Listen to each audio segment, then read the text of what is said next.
Welcome to the Daily Plunge. We're working our way through the Epistle to the Romans. We're in chapter 9, verses 19 through 33. Paul asks, one of you will say to me, then why does God still blame us?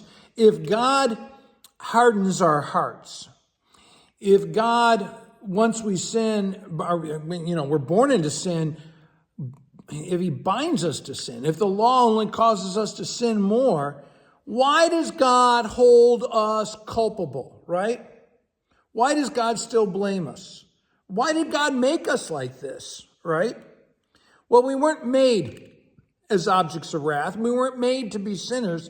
We were made to be his children, creatures dependent upon him. But, as he says in verse 19, but as human beings, why do we talk back to God? Okay? Because do our actions regulate God's actions? I mean, God has his own reasons for doing what he has done. And do we trust God? Is God trustworthy? The fact that God has come to us in the cross and resurrection shows us that God is trustworthy.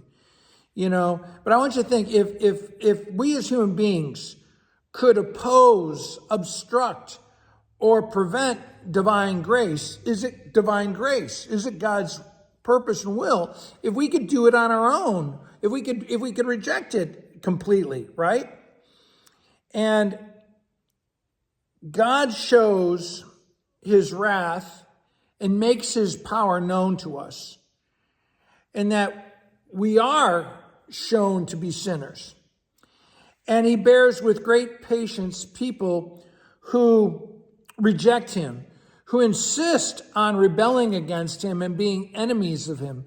And even those of us who are Christians, we can see all the ways that we continue to reject God and his ways and to live on our own terms, right? Even though we've been saved and are in the process of growing in faith, we still struggle with this. And every time we rebel against God, it reminds us we are objects of God's wrath. And God did this, even though we are prepped for destruction because of our rebellion. God does all this. He lets us know his wrath to make known to us the extravagance of his glory and his mercy. His glorious mercy we take for granted in this day and age, do we not? If we could only be a little bit more aware of our sin, perhaps we would be more grateful. And he says in verse 24, even us, whom God has called, not only from the Jews and the Gentiles, right?